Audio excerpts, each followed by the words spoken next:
നമസ്കാരം.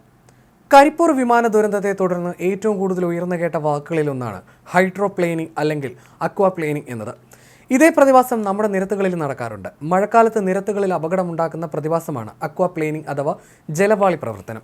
ഇതുതന്നെയാണ് പനയമ്പാടത്തും 4 കുരുന്നുകളുടെയും ജീവനെടുത്തത്.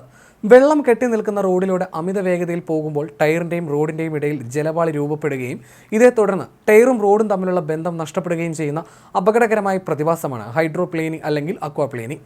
പാലക്കാട് പനയമ്പാടത്ത് 4 കുട്ടികളുടെ ജീവനെടുത്ത അപകടത്തിൽ ലോറി ജീവനക്കാരുടെ മൊഴി വിദഗ്ധർ വിലയിരുത്തുന്നുണ്ട്. അപകടത്തിൽപ്പെട്ട വാഹനത്തിലുള്ള ലോഡിന്റെ ഭാരം കൃത്യമായിരുന്നുവെന്നാണ് RTO പറയുന്നത്. ഹൈഡ്രോപ്ലെയിനിങ്ങിന് സാധ്യത കൂടുതലുള്ള സ്ഥലമാണിത്.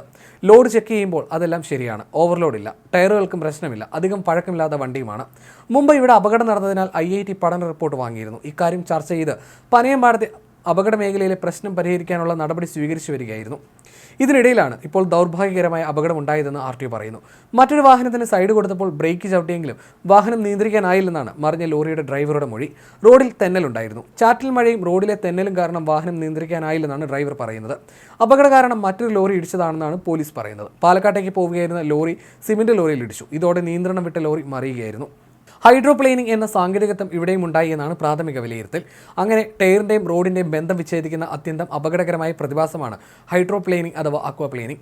വാഹനത്തിൻ്റെ മുന്നോട്ടുള്ള കുതിപ്പും ബ്രേക്കിംഗും നിയന്ത്രണവുമെല്ലാം യന്ത്രത്തിൻ്റെ പ്രവർത്തനം മൂലമാണെങ്കിലും വാഹനത്തിന് ചലനമേകുന്നത് റോഡും ടയറും തമ്മിലുള്ള ഘർഷണത്തിൻ്റെ ഫലമായിട്ടാണ്.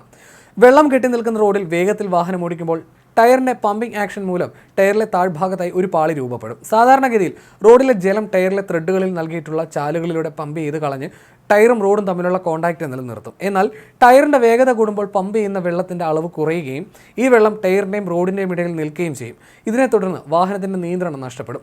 ഇതാണ് പനയമ്പാടത്തും ഉണ്ടായതെന്ന് മോട്ടോർ വാഹന വകുപ്പ് പറയുന്നു. റോഡും ടയറുമായുള്ള സമ്പർക്കം വേർപെടുന്നതോടുകൂടി ബ്രേക്കിങ്ങിൻ്റെയും ആക്സിലേറ്ററിൻ്റെയും സ്റ്റിയറിംഗിൻ്റെയും പ്രവർത്തനം നിയന്ത്രണാതീതമാകുകയും വാഹനത്തിൻ്റെ നിയന്ത്രണം ഡ്രൈവർക്ക് നഷ്ടപ്പെടുകയും ചെയ്യും. ഇതോടെ വാഹനം തെന്നിമറിയും. വാഹനത്തിൻ്റെ വേഗത വർദ്ധിക്കുന്നത് ഹൈഡ്രോപ്ലെയിനിങ്ങിൻ്റെ സാധ്യതയും ഉയർത്തും. ടയറിൻ്റെ തേയ്മാനം മൂലം സ്പിൽവേയുടെ കട്ടി കുറയുന്നതോടെ പമ്പിംഗ് കപ്പാസിറ്റിയും കുറയും. ഇത് ഹൈഡ്രോപ്ലെയിനിങ്ങിന് കാരണമാകുമെന്നാണ് വിലയിരുത്തൽ. ഹൈഡ്രോപ്ലെയിനിങ് ഉണ്ടാക്കുന്നതിൽ വാഹനത്തിൻ്റെ വേഗതയാണ് ഏറ്റവും പ്രധാന കാരണം. ഭാരം കൂടുന്നതിനനുസരിച്ച് ഹൈഡ്രോപ്ലെയിനിങ് കുറയും. റാഡ് പ്രതലത്തിൻ്റെ സ്വഭാവവും മിനുസവും ഓയിലിൻ്റെ സാന്നിധ്യവും പ്ലെയിനിങ് വർദ്ധിപ്പിക്കും. ഹൈഡ്രോപ്ലെയിനിങ് മൂലം വാഹനത്തിൻ്റെ നിയന്ത്രണം നഷ്ടപ്പെടുമെന്ന് തോന്നിയാൽ ആക്സിലേറ്ററിൽ നിന്ന് ആദ്യം കാൽ മാറ്റേണ്ടതാണ്.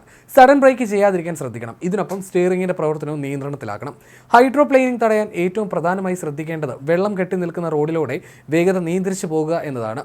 ഇതിനൊപ്പം തേയ്മാനം സംഭവിച്ച ടയറുകൾ മഴക്കാലത്ത് ഒഴിവാക്കുന്നതും ഹൈഡ്രോപ്ലെയിനിങ്ങിനെ പ്രതിരോധിക്കാൻ സഹായിക്കും. അതേസമയം 4 വിദ്യാർത്ഥികളുടെയും ഖബറടക്കം ഇന്ന് നടക്കും. മൃതദേഹങ്ങൾ രാവിലെ ബന്ധുക്കൾക്ക് വിട്ടു നൽകി. രാവിലെ 8:30 മുതൽ തുപ്പനാട് കരിമ്പനക്കൽ ഹാളിൽ മൃതദേഹങ്ങൾ പൊതുദർശനത്തിന് വെക്കും. പിന്നീട് 10:30 തുപ്പനാട് ജുമാ മസ്ജിദിൽ ഖബറടക്കും. കുട്ടികൾ പഠിച്ചിരുന്ന കരിമ്പ ഹയർ സെക്കൻഡറി സ്കൂളിൽ പൊതുദർശനം ഉണ്ടായിരിക്കില്ല. സ്കൂളിന് ഇന്ന് അവധി പ്രഖ്യാപിച്ചിട്ടുണ്ട്. സ്കൂളിൽ ഇന്ന് നടത്താനിരുന്ന എല്ലാ പരീക്ഷകളും മാറ്റിവെച്ചു.